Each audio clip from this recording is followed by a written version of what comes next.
Welcome to People Playground. For those who haven't seen the game, let me give you a quick summary. This person right here is alive. We can now deduce that this man is not alive. Pretty fun, right? Now what if I told you that there is a game in which you can do just that, and more? That's right, the entire goal of this game is to, just like the name states, play with people. Wait, that doesn't sound right.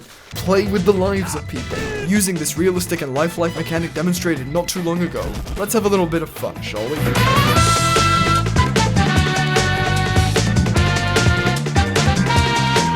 Starting off, this absolutely not cursed game comes with a tasteful catalog of fun environments in which it is possible to recreate all the fun ideas that would probably get you on an FBI watch list. From the wide range and variety, we have such works of art such as Abyss, Lava, and a personal favorite, Slaughtered. For now, let's go on default. Well, that's a perfectly reasonable sound. Anyway, we now have our nice little playground, which is about the size of an Amazon warehouse. Very nice. As we zoom in sufficiently, we can see our dear newly hired employee, ready to start his career in the warehouse. Let's call him Jeremy. Jeremy here will demonstrate all the fun things this game has to offer, to which he has given his absolute consent. Just to make sure, Jeremy stepping out of line will have some consequences, but let's not get bogged down on such small details yet. I'm sure absolutely nothing will go wrong.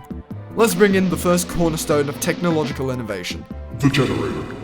This funny little box can be hooked up to anything in order to administer the juice. Anything it touches becomes a threat to society and might just manage to get this video demonetized. See this fan? This laser is doing a bit more than just pointing now. But what if I told you there's more? No. From the depths of hell, I bring to you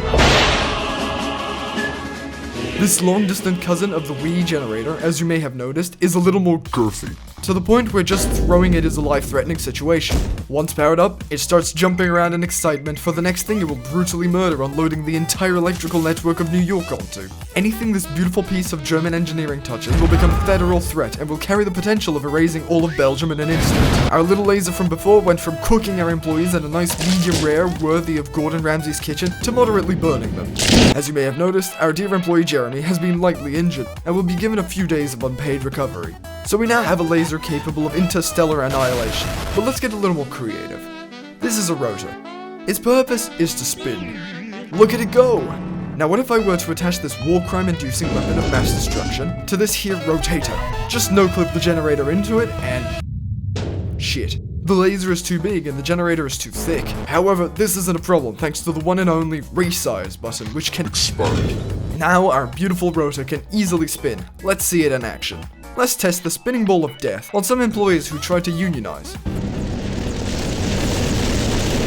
Wonderful. I would call this an absolute success. But moving on, this game also has something truly beautiful.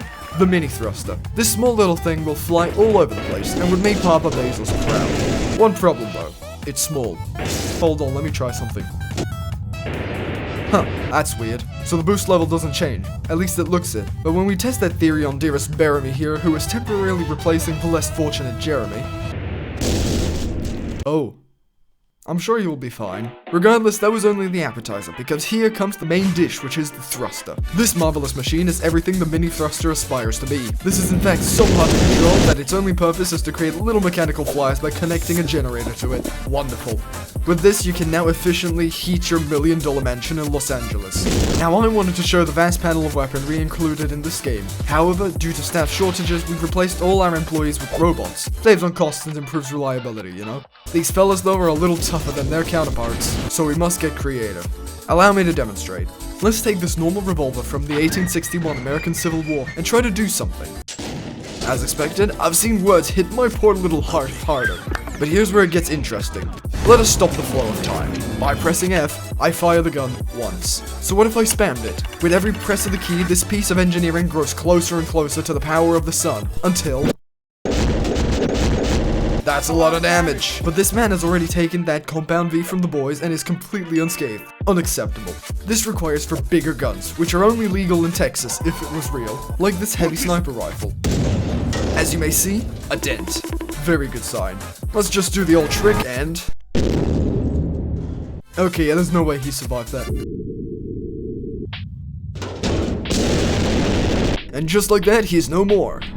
Oh hey, didn't see you there. I was building a new interesting contraption. Here, let me give you the grand tour. So our adventure starts at this here 1-ton weight, placed on a launcher, which gets sent soaring into the air, where it finally lands on this button. This here button activates a sniper rifle, which shoots down the conveniently placed barrel, which in turn activates this car that will start speeding while listening to Freebird, hitting this brick wall that will move this seat, which triggers the movement detector, which activates...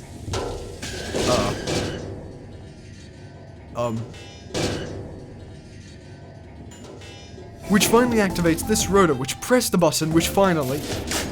I can safely say that public execution was successful. Welcome back. So I had this crazy dream one night when I had drunk too much, and this was the vision I saw. Looks really goofy. I wonder what it... Oh. Wow, this thing is brighter than my future.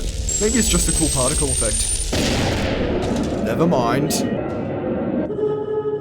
Wow, this game is so cool, they even have the back rooms. So, I don't know how to get out. That alarm just keeps going. Well, when in doubt. Just like that, we broke the fabric of space, and we are now situated on slanted. This is exactly like default, minus one thing. The slant. Here it is possible to test the performance of your brand new 1997 Toyota Corolla with 3 missing cylinders and a resilient smell of old person, which runs fine until you attach 7 tons of pure steel to it. But what about using the slope in another direction? As you see here, Jeremy is back in action and standing strong, ready to work. Now let's show him what he missed. Here I have made a storage area for hundreds of wheels, which I have conveniently placed at the top of the slope. For future experiments, of course. So let's just... Whoops, my finger slipped. Well, it now seems that there are just 1 or 2 tiles barreling down this long slope, and my frame rate makes it feel like a Game & Watch console. I feel like Jeremy might be in a slight pickle. I can only think of one solution. Yeah, that should do it.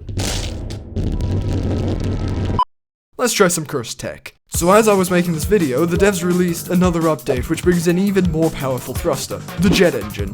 This thing is in fact so powerful that it needs to charge up like Goku, and once it does, it delivers like a same-day UPS parcel. Even without the juice, it manages to overpower the thruster without breaking a sweat. So if I wire it up to Dear Generator, it will be even worse, right? Oh.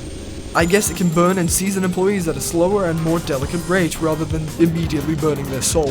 But let's look at the most fun toy for Slanter, the gyroscope stabilizer. When activated, it doesn't do much. Can't even properly injure Jeremy for God's sake. However, it does not turn. Even with the might of Jeff's power, I cannot do anything to this immovable object. So attaching it to something that usually rotates can lead to interesting developments. God, that is cursed. Hell, you can even attach it to a gun and remove all vertical recoil, and you can turn the gun itself into a projectile. Also, I guess you can use it for its intended purpose for making flying vehicles stable, but where's the fun in that? Let's just stack a wheel, a generator, a thruster, and a stabilizer together. After hooking it up, what could possibly go wrong? I believe we have just created the most powerful unicycle in the world. Can't wait to add this to the catalog. Welcome to Waterworld, where we have a body of water about the size of the Pacific Ocean. Now, albeit fun to just throw the fired employees into the water and use 1-ton weights to send them to sleep with the fishes, there is so much more we can do. Though I'm gonna drown them for a few more minutes because this is fun. While there aren't any that come with the game, we're gonna need a boat. First, we must determine what floats. No, nah, we already know about these. Probably not. Aha, let's just put a few together. And there we go. Corsica Ferries better be trembling because I'm about to revolutionize the world with this. Here we go. No. This is not the people playground way. This feels too legitimate. Much more efficient. With this, globalization will be completely taken by storm. A resounding success. Let's modify the literally groundbreaking unicycle from before, and modify it slightly by switching the wheel for a few propellers. There. Just throw it into the water and... nice. Add a chair and we've got a perfect mean of transportation. Jeremy looks delighted. I have one last idea though, and it involves the beloved Rotator. I'll just put them up on this totally normal setup, which isn't extremely obscure, and shoot the laser. See that? Looks like progress. And just like that, we now have the big iron from his hip. Now this is a gun I would find in Detroit. So let's finish off with a bang. Literally. Let's just take good old Jeremy for the last time and show him what the inside of a hand cannon looks like.